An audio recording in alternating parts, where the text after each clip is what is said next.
Hello students, now I will discuss the science of class 8 lesson 4 page number 53. Heading is chemical properties of metals. Students, जितनी भी metals होती हैं उनकी chemical properties लगभग क्या होती है, सभी metals दूसरे elements के साथ contact में आने पर क्या reaction उनका होता है, हम वही सब पढ़ेंगे। स्टूडेंट्स, नॉन मेटल्स में अगर हम देखें हमारे एटमॉस्फेयर में तो ऑक्सीजन, नाइट्रोजन इसकी बहुतायत है। तो जितनी भी मेटल्स हैं ये ऑक्सीजन के साथ रिएक्ट करती हैं, क्योंकि ऑक्सीजन पानी में भी घुला होता है, सॉइल में भी, मिट्टी में भी पाया जाता है और यह एटमॉस्फेयर में भी है। तो इस तरीके से oxygen, all metals give similar chemical reactions, सभी मेटल्स एक जैसी केमिकल रिएक्शंस देती हैं। However, the reactivity of a chemical depend upon its nature and reaction conditions. किसी भी केमिकल कंपाउंड की जो रिएक्टिविटी होती है उसका दूसरे एलिमेंट के साथ जो रिएक्शन होता है वो डिपेंड करता है कि उस केमिकल कंपाउंड का नेचर कैसा है और किन कंडीशंस में वो एक दूसरे से मिल रहे हैं। इन दोनों के ऊपर रिएक्शन डिपेंड करता है। तो स्टूडेंट्स, पहली हेडिंग है reaction with oxygens. Metals oxygen के साथ, क्योंकि एलिमेंट्स होते हैं ये सॉइल में खूब पाए जाते हैं, तो सॉइल में ऑक्सीजन की भी मात्रा भरपूर होती है। तो क्या होता है जब कोई भी मेटल, कोई भी एलिमेंट ऑक्सीजन के संपर्क में आती है तो क्या होता है। स्पेशली आप यहाँ मेटल का देखिए, all metals combine with oxygen to form metal oxide. जब मेटल्स ऑक्सीजन के साथ रिएक्ट करती हैं तो मेटल ऑक्साइड बनाती हैं। Different metals react with oxygen under different condition, अलग अलग मेटल्स ऑक्सीजन के साथ अलग अलग कंडीशन में रिएक्शन करती हैं। फॉर एग्जांपल, सोडियम ऑक्सीजन के साथ रूम टेम्परेचर पर, मतलब 37 डिग्री सेल्सियस पर, नॉर्मल टेम्परेचर पर यह रिएक्ट करती है और सोडियम ऑक्साइड Na2O बनाती है। मैग्नीशियम ऑक्सीजन के साथ कब रिएक्ट करती है स्टूडेंट्स, देखो ऊपर लिखा गया है हीट।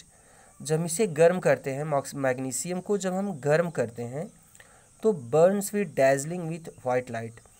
तो यह थोड़ा सा फुसफुसाहट के साथ, वाइट लाइट के साथ, इसमें लाइट भी निकलती है रिएक्शन में और मैग्नीशियम ऑक्साइड बनता है। तो जब हम मैग्नीशियम को गर्म करते हैं तो यह ऑक्सीजन के साथ रिएक्ट करके मैग्नीशियम ऑक्साइड देता है। अगला रिएक्शन है जिंक। स्टूडेंट्स, जिंक ऑक्सीजन के साथ स्ट्रॉन्ग हीटिंग पर, मतलब जब हम खूब गर्म करेंगे जिंक और ऑक्सीजन को, जिंक को हम खूब गर्म करेंगे तो ये बर्न्स विथ ब्लू फ्लेम। तो जिंक ऑक्सीजन के साथ रिएक्ट करके ब्लू फ्लेम के साथ जलता है और जिंक ऑक्साइड ZnO बनता है। अगला है आयरन। आयरन ऑक्सीजन के साथ रिएक्ट करता है स्ट्रॉन्ग हीटिंग पर, मतलब जब आयरन को हम खूब गर्म करते हैं तब ये ऑक्सीजन के साथ रिएक्ट करता है और बर्निंग नहीं होती है, यहाँ पर लाइट नहीं निकलती है और फेरिक ऑक्साइड बनता है Fe2O3। कॉपर है। कॉपर ऑक्सीजन के साथ रिएक्ट कब करता है, प्रोलॉन्ग स्ट्रॉन्ग हीटिंग। जब हम बहुत ज़्यादा देर तक गर्म करते रहते हैं कॉपर को तब यह रिएक्ट करता है और इस तरीके से कॉपर ज़्यादा देर तक गर्म करने पर कॉपर ऑक्साइड बनाता है। अब स्टूडेंट्स, हम पढ़ेंगे resting of iron. Resting of iron क्या है स्टूडेंट्स, आप सभी लोगों ने ये देखा होगा कि लोहे में जंग लग जाती है। जब हम लोहे को ज़्यादा देर के लिए, ज़्यादा दिन के लिए बाहर छोड़ देते हैं तो लोहे में जंग लग जाती है। इसी जंग को ही, जंग लगने को ही हम कहते हैं रेस्टिंग ऑफ आयरन। यह किस केमिकल रिएक्शन के कारण होता है, क्यों लोहे के ऊपर जंग लगता है, हम लोग इसको समझेंगे। यू मस्ट हैव नोटिस्ड, आप लोगों ने देखा होगा, that iron articles and utensils when exposed to moist air get gradually coated with reddish brown coating called rust।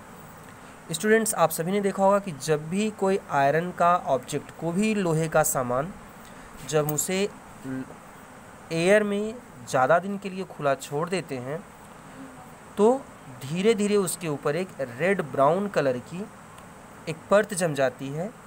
इसे ही हम कहते हैं रस्ट या जंग। The formation of brown powdery material on the surface of iron in the presence of moist air is called rusting of iron. तो rust क्या है students? Rusting क्या होती है? लोहे के ऊपर जो रेडिश ब्राउन पाउडरी मटेरियल जमा हो जाता है जब लोहे को बहुत दिन के लिए छोड़ दिया जाता है, तो इसे ही हम कहते हैं रस्टिंग ऑफ आयरन। लोहे के ऊपर जंग के लगने को हम कहते हैं लोहे पर जंग का लगना, rusting of iron. Rust is mainly hydrated iron third oxide commonly called ferric oxide. तो लोहे के ऊपर जो जंग लग रही है स्टूडेंट्स, लोहे को तो हम कहते हैं आयरन, लेकिन जंग को हम क्या कहेंगे? Ferric oxide. जंग का जो केमिकल नेम है वह है ferric oxide, hydrated iron third oxide. The chemical reaction describing rusting is iron plus oxygen plus water. तो देखो यहाँ पर लिखा है ऑक्सीजन कहाँ से? एयर से मिलती है। वाटर वाइपर कहाँ रहता है? एयर में।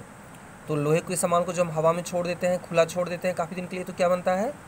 Hydrated iron oxide, rust. और इसका फार्मूला होता है Fe2O3 × 2H2O। स्टूडेंट्स, अगला है कंडीशन फॉर रस्टिंग। रस्टिंग के लिए कौन कौन सी कंडीशन, कौन कौन सी परिस्थितियाँ जिम्मेदार होती हैं जब हम हवा में आयरन को खुला छोड़ देते हैं? तो पहला है प्रेजेंस ऑफ एयर, ऑक्सीजन। तो ऑक्सीजन का हवा में होना ज़रूरी है। और दूसरा है प्रेजेंस ऑफ वाटर या वाटर वेपर, और हवा में नमी का भी होना या पानी का होना भी इम्पॉर्टेंट होता है। स्टूडेंट्स, अगली हेडिंग है reaction with water. Different metals react with water under different conditions. अलग अलग मेटल्स वाटर के साथ अलग अलग कंडीशन में रिएक्ट करती हैं। स्टूडेंट्स, आप जान रहे हो कि हमारी धरती पर 2/3 पार्ट में वाटर है, और हमारे एयर में भी वाटर वेपर का मॉइस्चर होता है। तो इस तरीके से मेटल्स वाटर के साथ रिएक्ट करती हैं, और ये अलग अलग कंडीशन में अलग अलग रिएक्ट करती हैं। Reaction of some common metals with water are given below. Sodium जब वाटर के साथ रिएक्ट करता है, सोडियम का फार्मूला है Na, वाटर का H2O। ठंडे पानी के साथ, मतलब सोडियम को आप सीधे नल के पानी के पास ले जाएंगे तो sodium hydroxide 2 NaOH plus hydrogen gas निकलती है। स्टूडेंट्स, तुरंत ही सोडियम जलने लगता है जैसे ही यह वाटर के संपर्क में आता है। अगला है मैग्नीशियम। मैग्नीशियम जब वाटर के साथ रिएक्ट करता है तो मैग्नीशियम हाइड्रोक्साइड बनाता है, लेकिन यह बॉइलिंग वाटर के साथ रिएक्ट करता है। तो इस तरीके से स्टूडेंट्स देखिए, सोडियम जहाँ सामान्य पानी के साथ रिएक्ट कर रहा है, वहीं मैग्नीशियम बॉइलिंग वाटर के साथ रिएक्ट करके मैग्नीशियम हाइड्रोक्साइड बनाता है और हाइड्रोजन गैस निकलती है। अब स्टूडेंट्स, पेज नंबर 54 हम देखते हैं। आयरन जब रेड हॉट, मतलब जब हम आयरन को खूब गर्म कर देते हैं आयरन को, और उसके ऊपर स्टीम, भाप डालते हैं, तो क्या बनता है? फेरोसो फेरिक ऑक्साइड Fe3O4 और हाइड्रोजन गैस निकलती है। और कॉपर जब वाटर के साथ रिएक्ट करता है तो no reaction even at high temperature. Copper water के साथ हाई टेम्परेचर पर भी कोई रिएक्शन शो नहीं करता है। तो स्टूडेंट्स, यहाँ एक चीज़ कॉमन है कि जब भी मेटल्स वाटर के साथ रिएक्ट करती हैं, एक तो ये अलग अलग कंडीशन में रिएक्ट करती हैं और अपने ऑक्साइड या हाइड्रोक्साइड बनाती हैं, और हाइड्रोजन गैस निकलता है। स्टूडेंट्स, अब अगली हेडिंग है रिएक्शन विद एसिड। तो मेटल्स एसिड के साथ रिएक्ट करके क्या करती हैं, इसको हम लोग कल पढ़ेंगे। स्टूडेंट्स, आप ये भी जो भी केमिकल रिएक्शन है, आप इसको खूब ध्यान से पढ़िए। ये बहुत ज़रूरी है कि किस कंडीशन में कौन सी मेटल ऑक्सीजन या फिर वाटर के साथ कैसे रिएक्ट कर रही है, आप इसको लर्न कर लीजिए और खूब अच्छे से समझिए आप इसको। अगली हेडिंग रिएक्शन विद एसिड हम कल समझाएंगे। Thank you.